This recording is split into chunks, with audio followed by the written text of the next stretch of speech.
Well, this is truly an honor to be amongst. I have the pleasure of having known all of these women in different ways, and when Tom and Luke and Paul reached out about moderating, I was like, oh my God, it would be the biggest honor to have the conversation. So I'm looking at you, Paul, because you're going to have to cut me off, because I can literally talk to each of these women for the rest of the evening. And y'all wouldn't even know it. Y'all walk outside and be like, oh my God, it's tomorrow. And so as we've talked about, we heard about, this is a celebration of these amazing leaders and the impact that their innovations are having in Chicagoland and beyond. So what we're going to do tonight, we're going to ask questions, which I'm so excited to be able to have the conversation here, but we're also going to get the audience involved. You all are amazing supporters of Chicago Innovation, so we do want your insights. So a couple questions are going to pop up throughout my conversation. So I'll cue the questions, you all get the code, and answer the questions, and we'll keep the party going. But I'll start off first with my first question. So, in our celebration, I don't want to be a Debbie Downer here, but we also want to be honest and evaluate where we're at now, touching on the issues and the problems, because we have so far to go, but we also want to talk about the progress we're making. So with that as the backdrop, I do want to launch the first question as to why do you all believe that Chicago is a good place to be an innovator, and then more specifically, a woman innovator? And I'll start with Margaret. Hey Margaret, thanks for leaving the club on such a shade. On to Dorri is like the greatest thing ever. I sleep very well. I think Chicago's ecosystem, things like the Executives Club, Chicago Network, Chicago Innovation, ARA, we have such a tremendous network of resources and civic organizations and mentoring and these things that are quite remarkable and not in any other city. And I repeat the statistic because I think people forget it, that Chicago has the highest percentage of female-founded startups of any city in the world.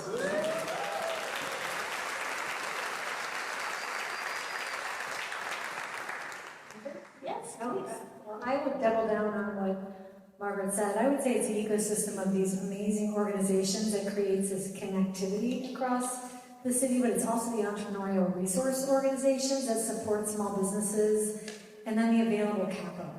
And I'm going to talk, you can give me the hook when you're ready, but honestly, the entrepreneurial resource organizations, we just did a landscape assessment because we're working on a project that I'll talk about a little later, I hope. But in this landscape assessment, we found 100 different programs that were mentorship circles and cohort training programs, organizations like Chicago Innovation, although there's really no organization like Chicago Innovation, it's probably the best of the best. And organizations like Women's Business Development Center, which is the best women's business development center in the country. And then when it comes to capital, I would say there's, especially for women innovators, there is capital available if you're raising capital. We raised almost $40 million for the bank, and we raised most of it from women, and we raised most of it right here in Chicago.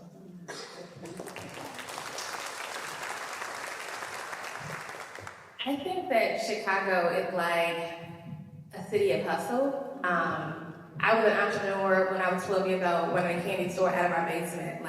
We were built on innovation. I think the other unique thing about being in Chicago is that innovation doesn't just happen in tech companies. Innovation happens in schools, innovation happens in nonprofit programs, innovation happens in programs like the Young Leadership Society, where we are teaching young girls to chart a path for their own future, to build their own table, to create and design and build. And it makes it so that innovation can happen anywhere in our city, and it's not just within tech companies within our city. So I think that's what makes it special. And I think as women, we have that special thing where we can lead with both creativity and care.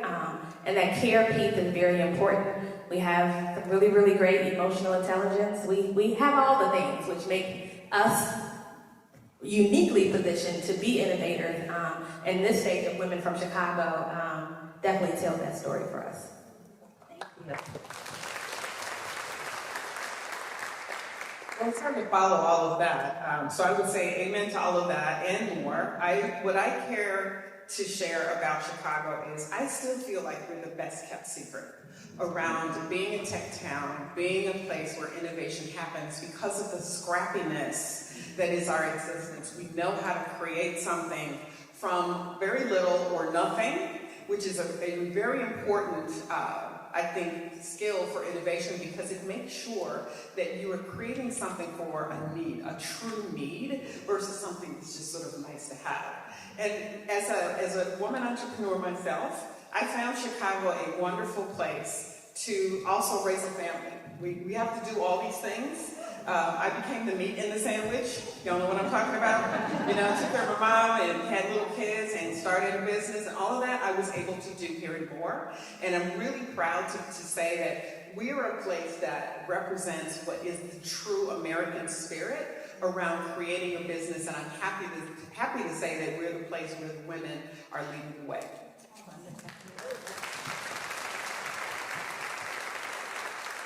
And Laura, your thoughts? Well, I guess I would say I'll as well agree with everything that you all said before me. I think there is you talk about American spirit. I think there's a spirit in Chicago that's I don't know if it's uniquely Chicago, but I think it's a very strong characteristic of Chicago in that we're a very collaborative, supportive community. I think especially people in the business community and the entrepreneurship community. If you reach out for help, for thoughts, advice, connections, networking, people are always more than happy to help and make time, even if you don't even know them. They're happy to make time to visit with you. And so I think that is something that's really special about our city, to have, a supportive network of individuals that are ready to step up and help out. Absolutely. So this is the first chance for audience participation. So we'll put the first poll up.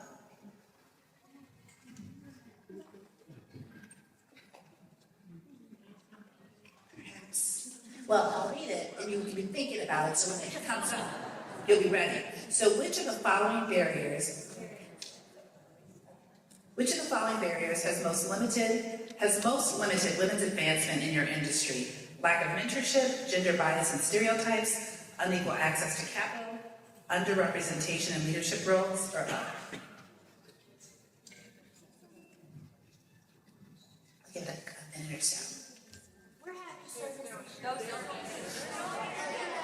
That happened to me, so we're going to pivot. My phone's at SOS, so shout out to the folks with the strong reception over here. So you all will be our powerhouses for this. It's happening slowly.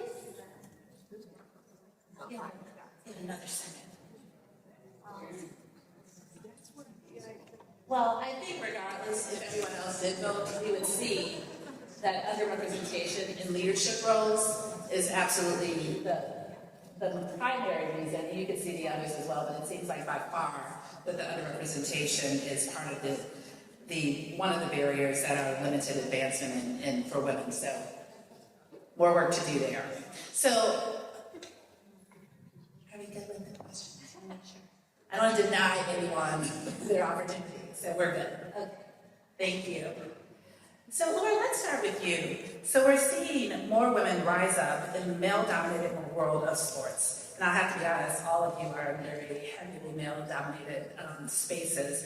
But we'll see it from referees, coaches, team owners, and executives.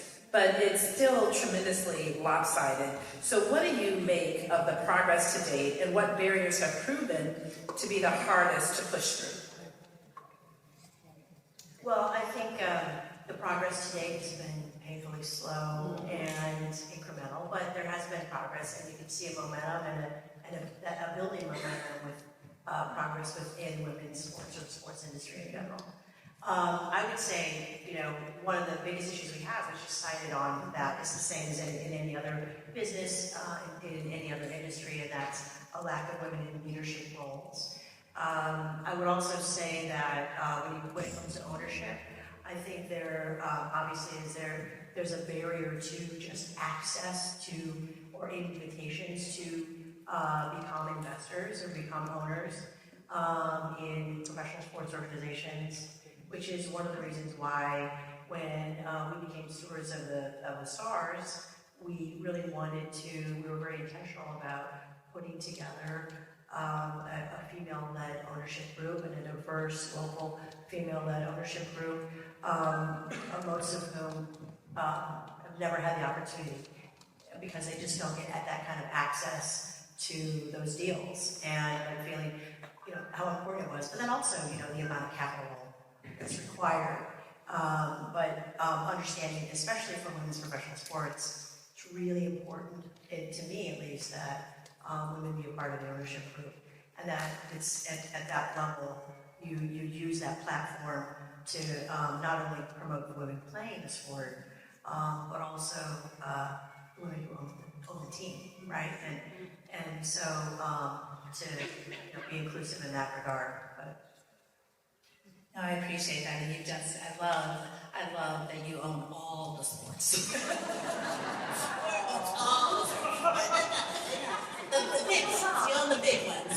So, and I so love that, so I appreciate that. I'll go to any game, and it's like, there's not. I see a lot, especially scout games. Yes.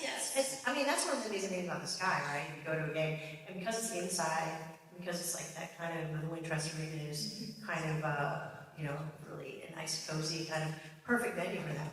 You can't go there without seeing somebody you know, and my wife and I have season tickets, of course, and so, like, who are we going to see tonight? Who are we going to run into? What good friend or leader are we going to see tonight? Yeah, you'll see me get popcorn. I love the popcorn at Wintrust. It's the best popcorn in the city.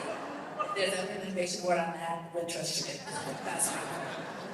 So Marianne, let's building on sort of this conversation around capital too, that women own roughly 40% of all small businesses today, but only receive 16% of commercial loans that are made by banks, and only 5% of the total dollars lent.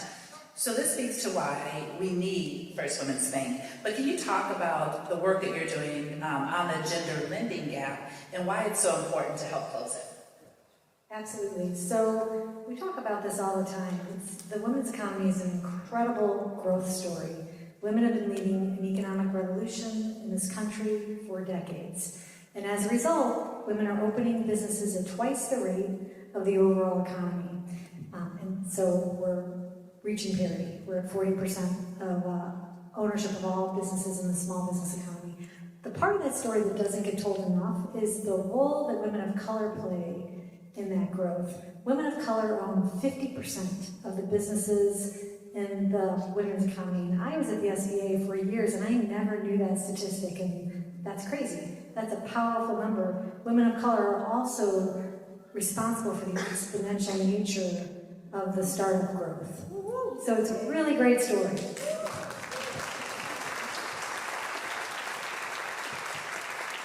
But there's a lot more in the story, because it's a really powerful story of growth that could be a lot better with more capital. So we know, before I get into the reasons for this and some of the work that we're doing, I want to talk about how big the women's economy is, because this is what makes the problem a big problem. It's so important to solve for. The women's economy, women own 14 million businesses. They employ 12 million people, and they create 2.7 trillion annually in revenue.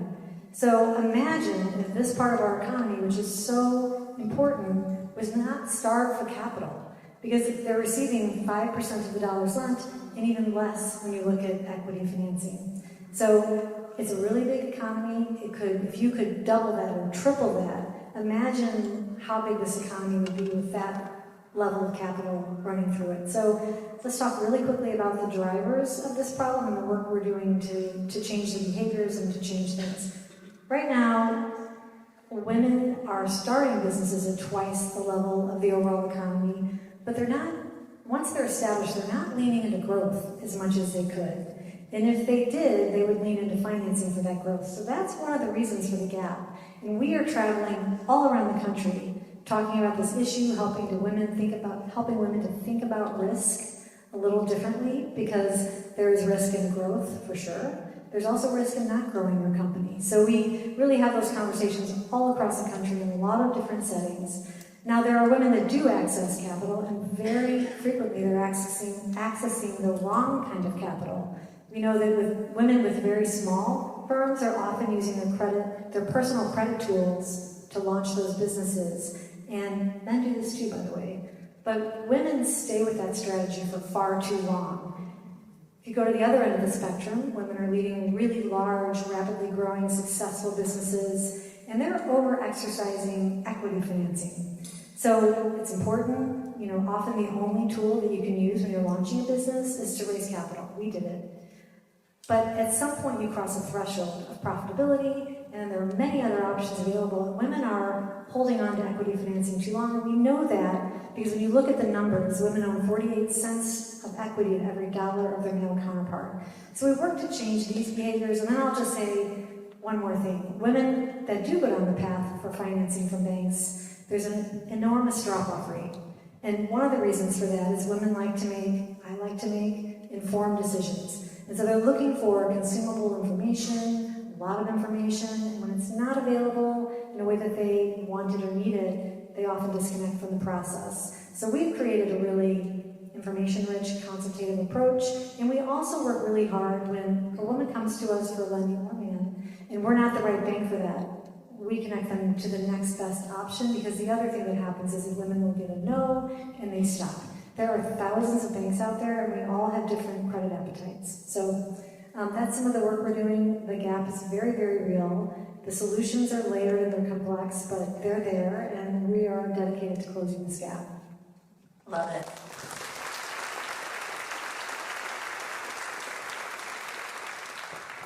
Marianne, it's when you were talking about the decision that women are making, it made me think, is it a chicken or an egg situation? Do they think they're not going to get it, therefore they don't ask, or they just don't? So what are your thoughts? It's a little bit of both. Yeah. Honestly, it's the discomfort with the process. So we are trying to roll out the red carpet, if you will, and have a white glove approach. And the name, I think, makes us more approachable. But it really is a general risk aversion. Women are just more risk averse. We are really analytical in our decision making. It's not a bad thing, but it can hold us back from making some really important steps. So we all need to lean in a little bit more on risk. Got it. Thank you. So Brenda, a question for you. First of all, Brenda has the best website ever. So AnitaB.org, it's my favorite. So go to the website, AnitaB.org, and the founder is Anita Borg. Yes. They'll get it later, but it's the best. It's the best website ever. So, but Brenda, you're again, another tech is a very heavily male-dominated space. And so can you discuss what biases and barriers you see as prevalent in the technology space, and who bears the largest responsibility to really ignite that change? Right, so there's so many, right? And, so I'll just kind of start with the system itself that leads to these things, because all of us really could impact the system in one way or another. And so there's still this expectation of who can and who should, right? And many times that carries over into our homes. I remember even growing up, my older sister had a son and a daughter. The computer was went in the son's room. That's still happening. Right? So then when that son goes to school and the daughter goes to school, there's this expectation that the son has this bent. Have you ever heard that? They have this bent for things. When really what they have is what my good friend Jane Margolis calls preparatory privilege. It's because they've been prepared, they've been given the opportunity, that they've been given the nod by people along the way, parents first, counselors, teachers, and it just follows along. And so by the time we get to corporate, by the time we get to university, all of those patterns are kind of in place. Right now we have a big challenge around what is the definition of a meritocracy. And people use it, it's almost like a dog whistle. Because we understand that many times, I know, okay, so I'm an old techie, okay? I remember when I was coming out, I was one of the few people in my first job crew to actually have a CS degree. Lots of men with bent, okay? And so there's still this issue of the preparation of a degree, a master's degree, all 5 years of experience in something that hasn't only existed for a year. Right?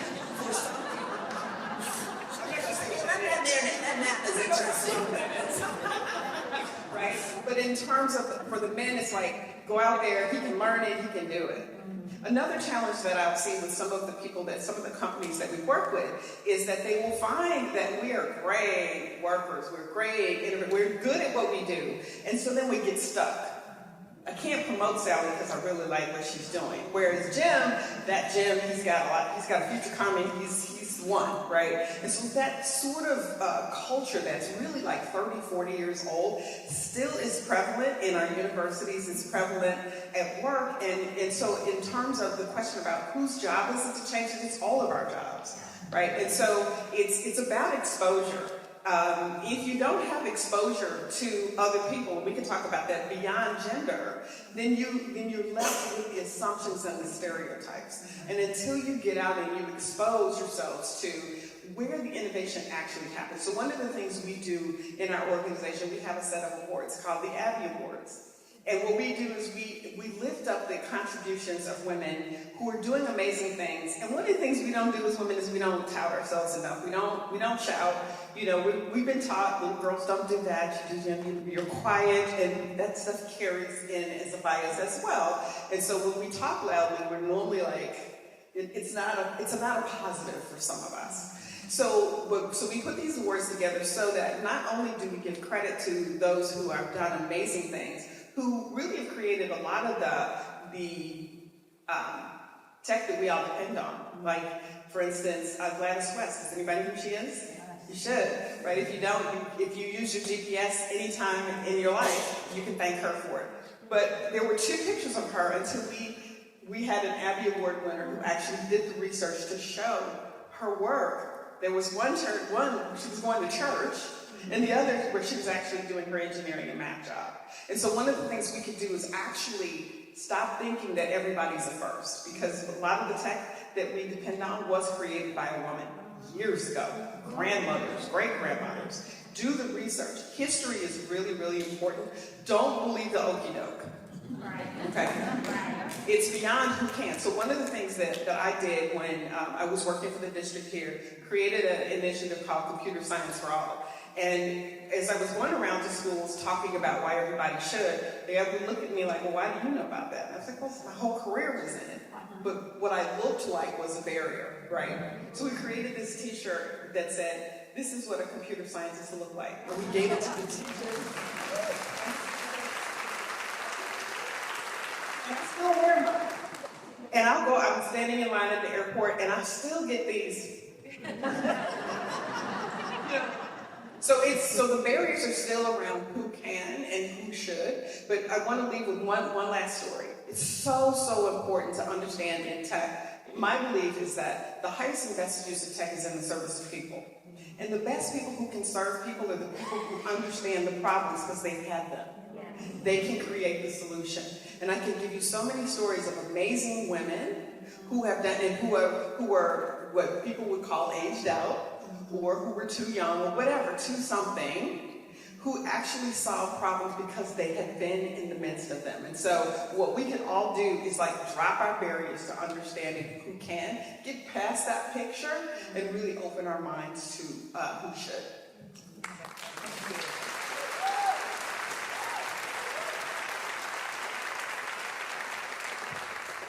I could talk to each of these ladies for like 6 days each. So Tiara, let's talk about the amazing work that you're doing with our future women. So Lori, I heard some future women out there. Yes. So for young women who aspire to be innovators or leaders, what core skills do you see they need to develop, and how can they best be set up for success in today's work climate? Before I answer that, I just have to say, like, Brenda, you are my girl for a reason. Like, everything that you said, double tap, hearted, reshare, repost. Now I will answer the question. But you need to get rid of her flowers. So Absolutely. There are 3 things that I thought about in response to this. One of them being self-awareness. I think for our young women, and I serve a population of 14 to 18-year-olds, and then I have some alumni who continue to come back to the program. I think you have to go into this world, well, I know you have to go into this world knowing who you are, what values you keep tight and close, And also, something that we say a lot, I know I have some Surge family in the room, we say often, you also have to know whose you are and what you bring to this world. I think self-awareness is so important, and in alignment with self-awareness, I think the second thing is, I'm going to call it storytelling, and I'll tell you all why. A lot of it is connected to what Brenda just shared. So often for Black girls, there is a narrative about who we are and what we can do that comes before we even enter the room. Somebody has already said that this person, and I think this is your story about being the executive assistant. Like, I want to be the CEO, actually. Like, I don't know who put me there, or who made that job for me, but actually I'm about to run this place, actually. And that is actually what I tell my girls. We went on a field trip to JLL. Shalana's in the audience, one of my students. We went on a field trip to JLL, and I was telling them all about what JLL does, and on the bus ride there, everyone, they were nervous about like going into this building and what they were gonna do. We were gonna be talking about AI. They were like, we don't know a lot. And I had to tell them, like, walk into this building like you own the place, because one day you will.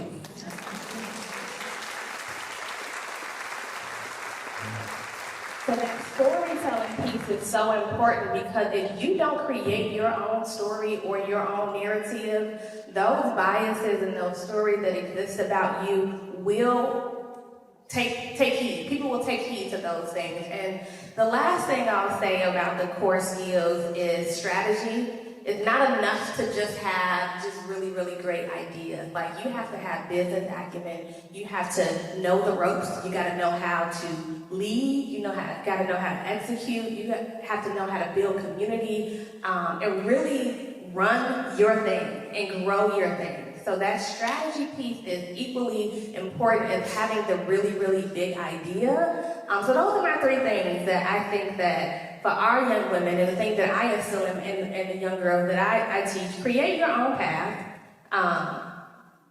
build your own table, but also claim your rightful seat at another table if you believe you belong there and you want to be there. And also, like, lead with strategy and creativity and all those things as well, because in this industry, too often, like, you will get taken advantage of if you just don't know the ropes. Like, you have to know. So we teach all those things in the Young Women Leadership Society.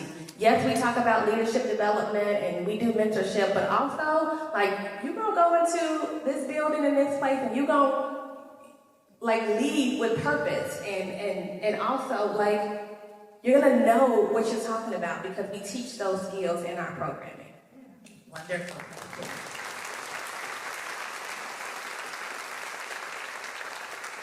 Maybe you're gonna have to share Tiara, because everyone wants her now. So Margaret, you've done so much, and you've now moved into a fascinating new role leading collaboration, innovation in the food space. Let me say that better: collaborative innovation in the food space, with several groups who not only have never collaborated before, but have traditionally been competitors. So can you tell us more about what you're doing there, and what lessons can others pull related to innovation and collaboration? Yes, and so it really does speak to what Laura said as being one of the hallmarks of Chicago, is this collaborative spirit. I don't think what we built could have happened anywhere in Chicago, but it is happening here.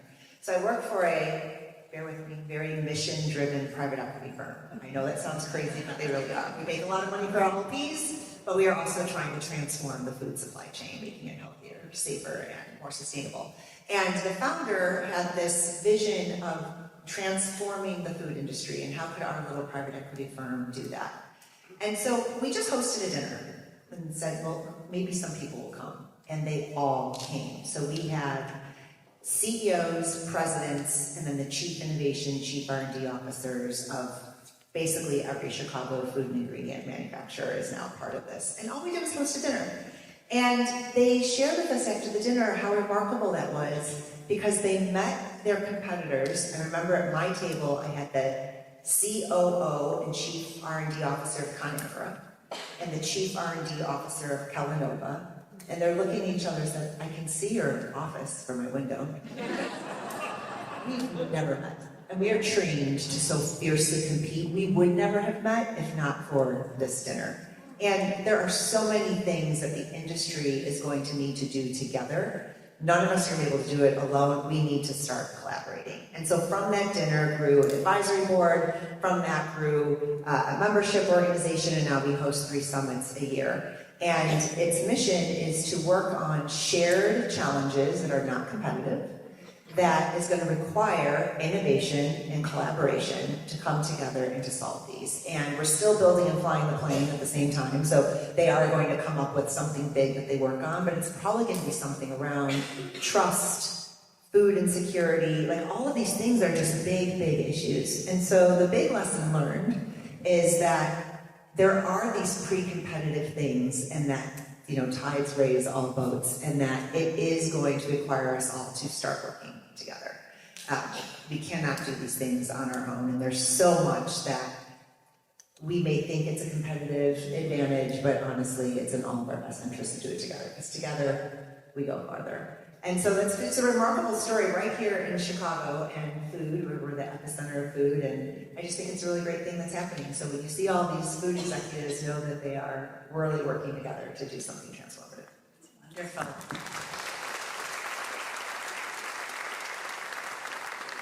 I'll just add that it took a woman like yourself to bring them all together, so you should take credit for that.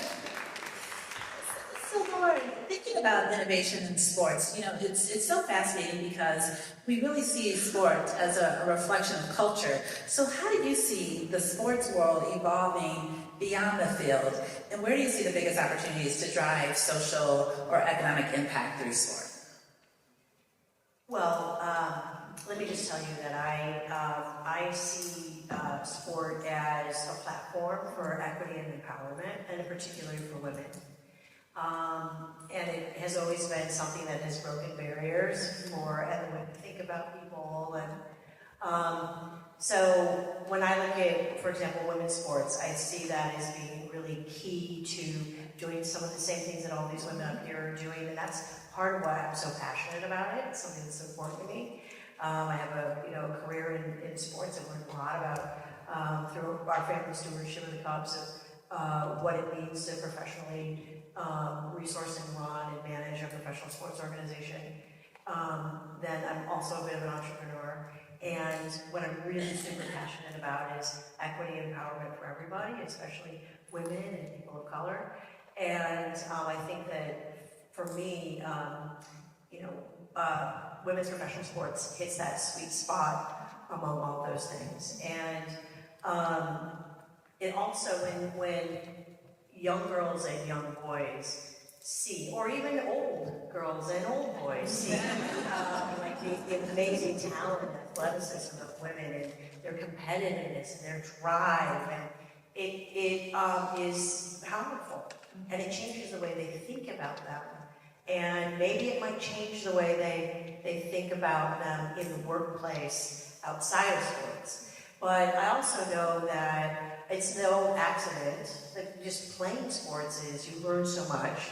You learn about, I don't care what age you're at, but you learn about how to be a good teammate, how to take risk, how to set a goal and work really hard to achieve that goal, how to not be afraid to fail, how to learn from failure, how to pick yourself back up when you've been knocked down.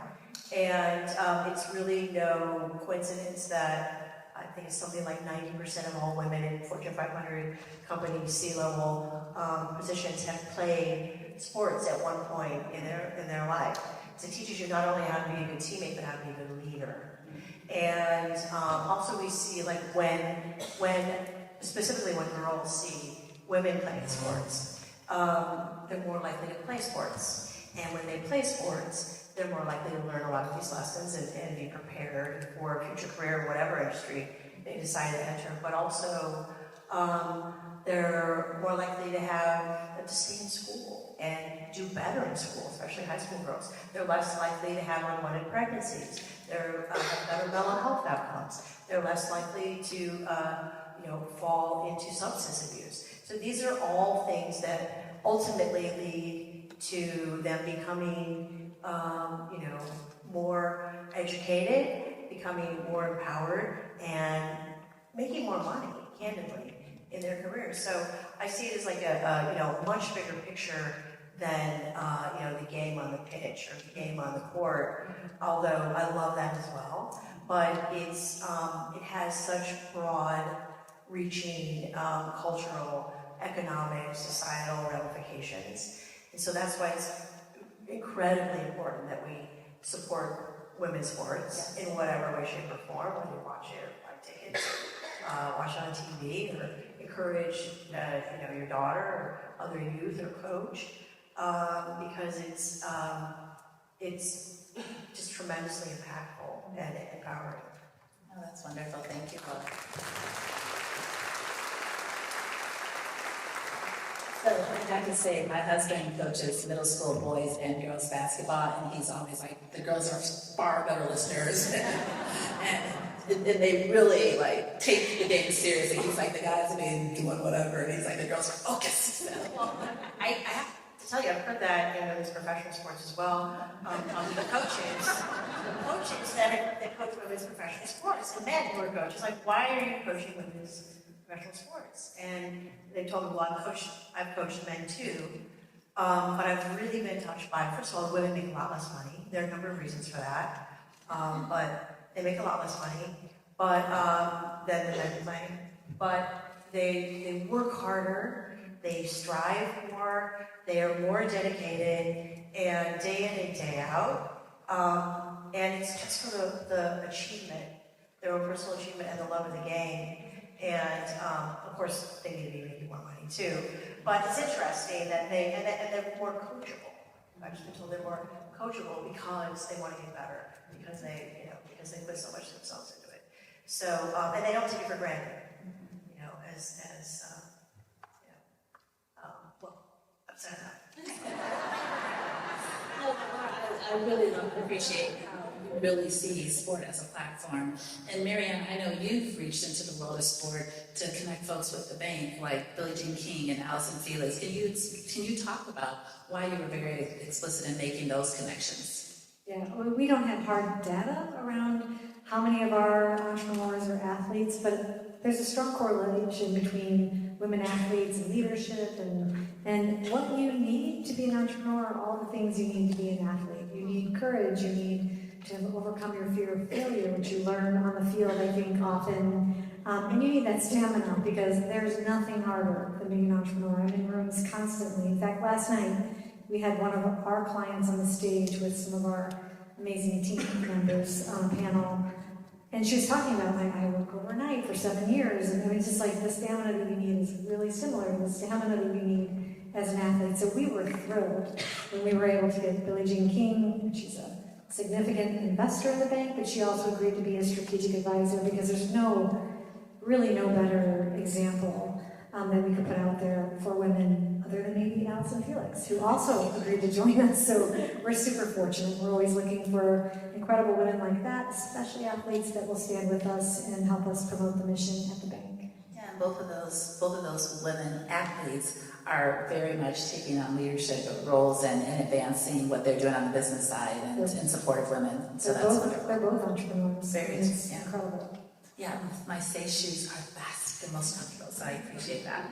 So Brenda, I'll start with you. You know, we've heard from the Chicago Innovations Women Mentoring Co-op about, the questions that are the things that they think about, and one of the questions that they had was, how should I approach conversations where I'm asking for something? This could be a raise, a promotion, or even PTO. What advice would you give women that are trying to request something more? Okay, how do I say this? Just say it. Expect it. I've been in the position of boss for a while. People would come and ask for things, and what I noticed is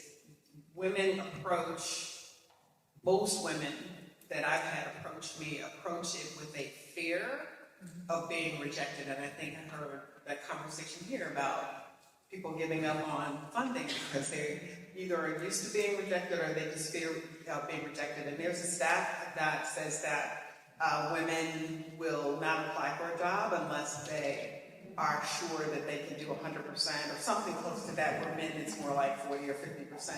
And so that risk taking I think comes into play here. It's like, what's the worst thing that can happen? It's a no. And I've been that nervous Nelly myself, so I understand the conditioning that has come along that causes that. But confidence is very important when you are representing yourself, asking for something that you believe you deserve. And so bringing that confidence a lot of the time goes with being prepared. And most times women are prepared. Normally they don't roll up on me and go, hey Brenda, could you just give me some money, right? So normally they come with their accomplishments, they come with what they're going to contribute, so they're prepared, but they bring that fear. So it's more or less, you know, we and I think we can do that, working with our mentors, working with our sponsors, is to get beyond that fear of the rejection that many times causes the rejection. I've had male peers say, well, she looked all freaked out, must have been something, you know, they use that as a reason to worry about that person's ability to sustain what they're asking for. And we can all decide whether or not that's valid, but again, I mean, perception is everything, right? So it's really being able to have that confidence that you are contributing and you're asking for something. You may not get it, but what you're going to get is practice at the ask, all right? And so that iterative, I think that's one of the things about sports that goes along with, I think, tech, is you're used to that iterative nature of doing it, trying it again, correcting, trying it again. And so with the expectation, well, this may not be the last time. I think sometimes we think, if I mess up, this is the only opportunity I'm going to get. So it's like, understand that this is just like any other thing that if you do over and over again, you're at the point at which you perfected it, you're going to get something that you probably actually really want. So confidence is key. So Margaret, as Brenda had mentioned, sort of that risk-taking component of that, we know that innovation involves risk-taking, and I'll say for each of you, reaching the levels that you've reached clearly involves some risk-taking as well. So I'll ask each of you, starting with Margaret, what has been the most defining risk of your career, and what was your process of weighing that risk? So I had shared with Dorri when this was possibly one of the questions that I'm going to share something I didn't do. I think it's really important that we hear more stories of not just failure, but maybe saying no. Like, all we hear about are these brilliant stories of, like, I took this big risk and, you know, mortgaged my house and started this company and exited for $1 billion. And that's like this many people that that's going to happen with. And we take all sorts of risks and some of them don't pan out. And I always want us to share more of those stories. I think it's important for everyone to know, like, I'm not alone, you know, it's not that I'm a failure. And so there's been a couple pieces of advice that really bugged me when I was coming into my career because I didn't know what they meant. One was work smarter, not harder. Thanks. And the other one is there are no good or bad choices, there are just choices. And that always bothered me too, and I don't know what that really means because I think like there is a right choice. And so what I'm going to share is something where that actually was true, what I learned from. So my husband's here with the kids, and when our company got bought, we could have walked out the door with all of our clients and employees, but we also had twins coming in 3 months, and I waited very heavily, and it just seemed too risky. Like, we were going to lose all the MSA contracts, we had to somehow get them. Now I have all these lives that I'm responsible for, and payroll, and like, what if it doesn't work? And so chose not to. I have reflected on, if I was a man, would I have made that choice?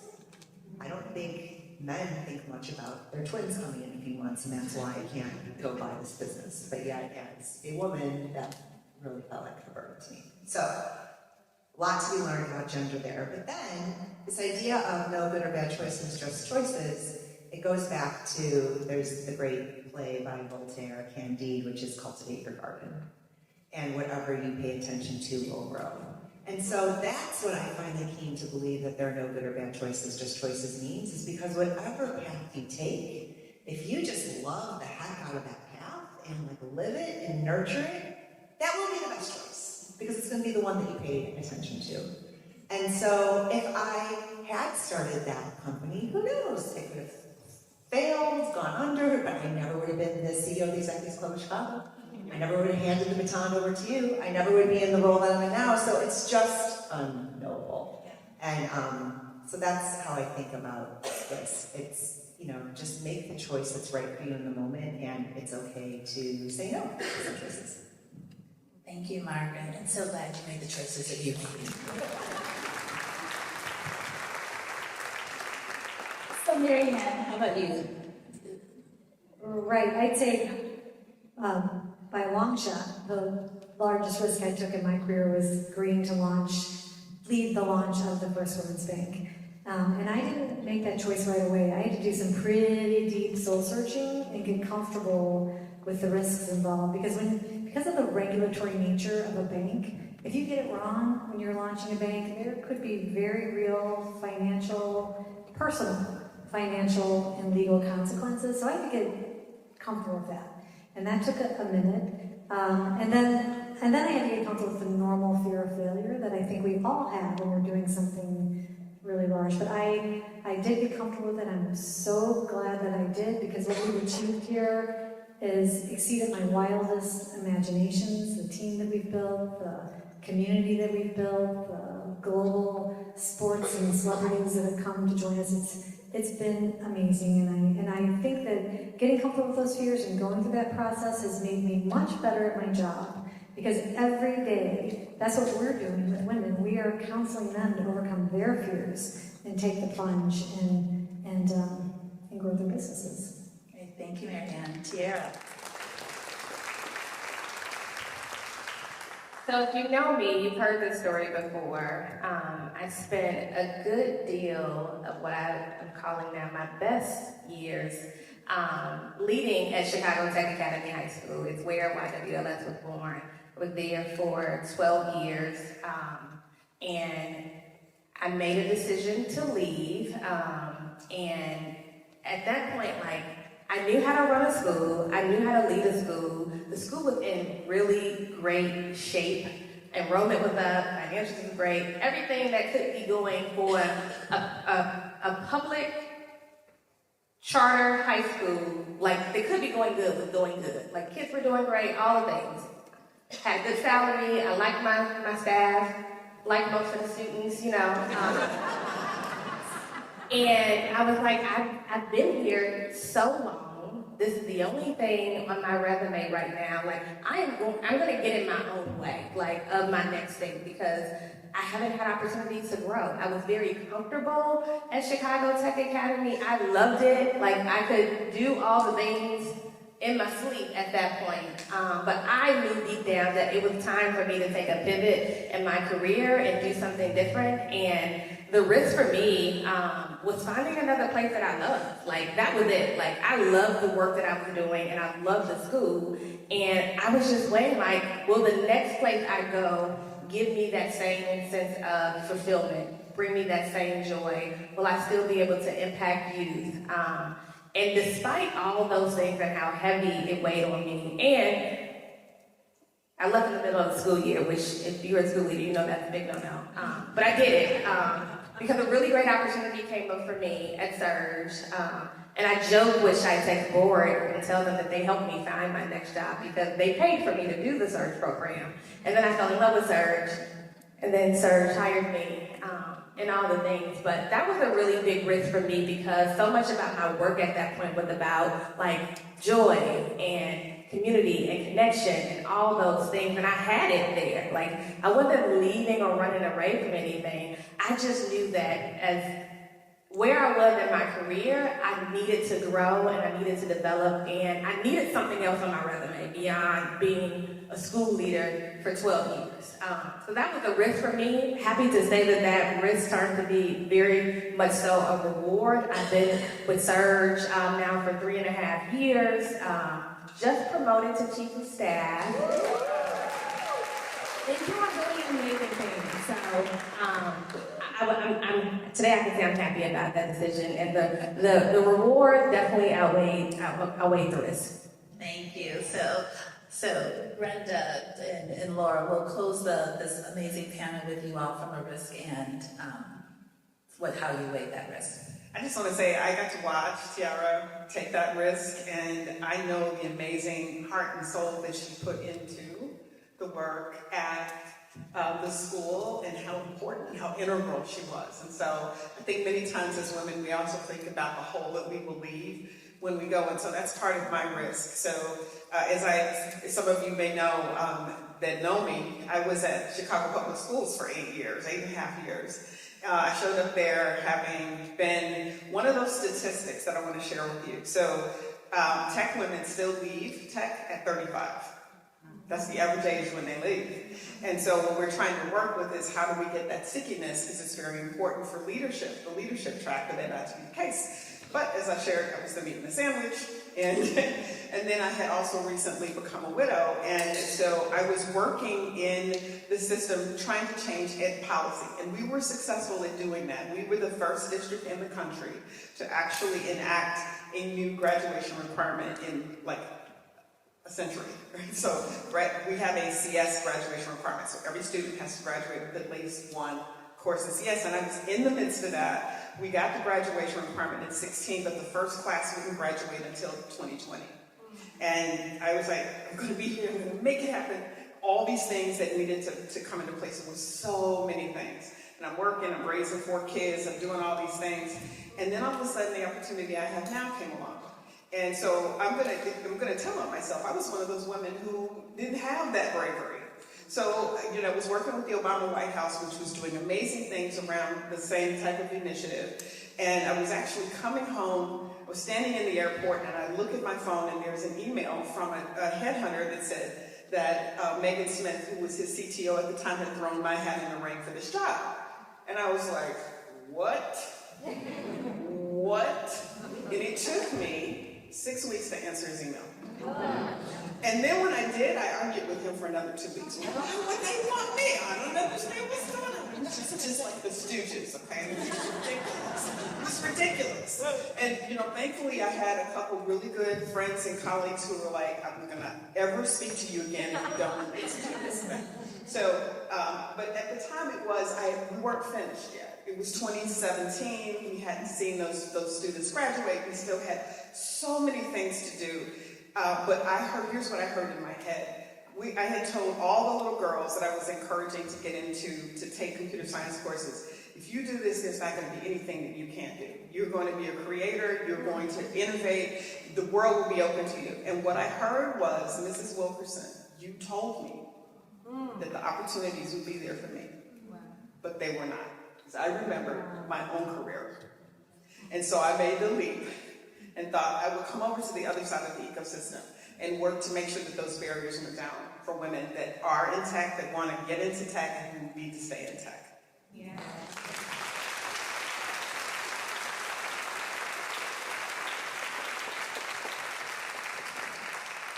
So Laura, take us home, your risk and what you weighed. What I'm doing right now, taking on a distressed asset, but also that's a lot of promise, but it's a big lift. And when we started that process, we didn't see quite the momentum in women's sports that we are now. Thank goodness we are. But also inviting other women to invest with me, because it's an unusual investment. It's, like I said earlier, it's not one that women usually have the opportunity to make that kind of investment.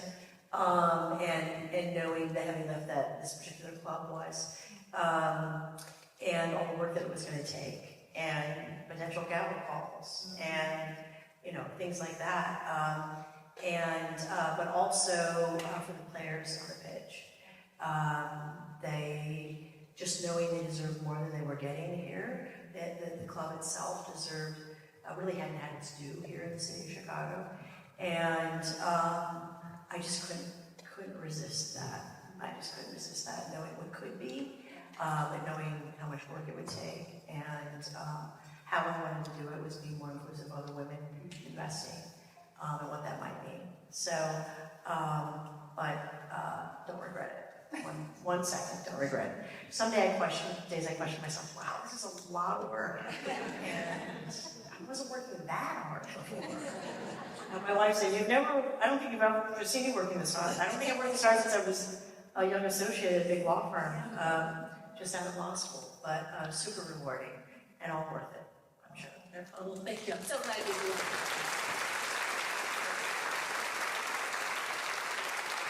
I'll say this to wrap up this absolutely amazing panel. And you all, I'm also very inspired by quotes, and I always say I can curate a quote like nobody's business. And you all have inspired a quote and exemplify this quote. My good friend Julia Smilansky, who's the CEO of Lifeway, another amazing woman, she often says that Chicago's a city of broad shoulders and some pretty amazing broads. So thank you. Thank you all. Let's give them a round of applause.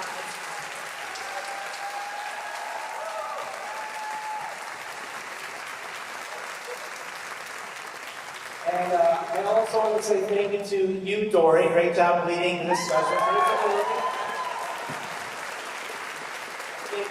I'm going to join you on this 6-day panel discussion tour, which I think we should take on the road so all these other cities learn the Chicago way of innovating and collaborating. I want to thank all of our wonderful panelists. Thank you for all that you do. You're a role model to me and to everyone here and everyone throughout the whole Chicago region. And I also want to thank the audience. So we've been doing this Celebrating Women Innovation event for many years. We do lots of events throughout the whole year. And this event always, every single year, gets the most cheers and applause from the crowd. And that happened again tonight. And that's part of also Chicago's secret sauce, is we're all rooting and cheering for each other.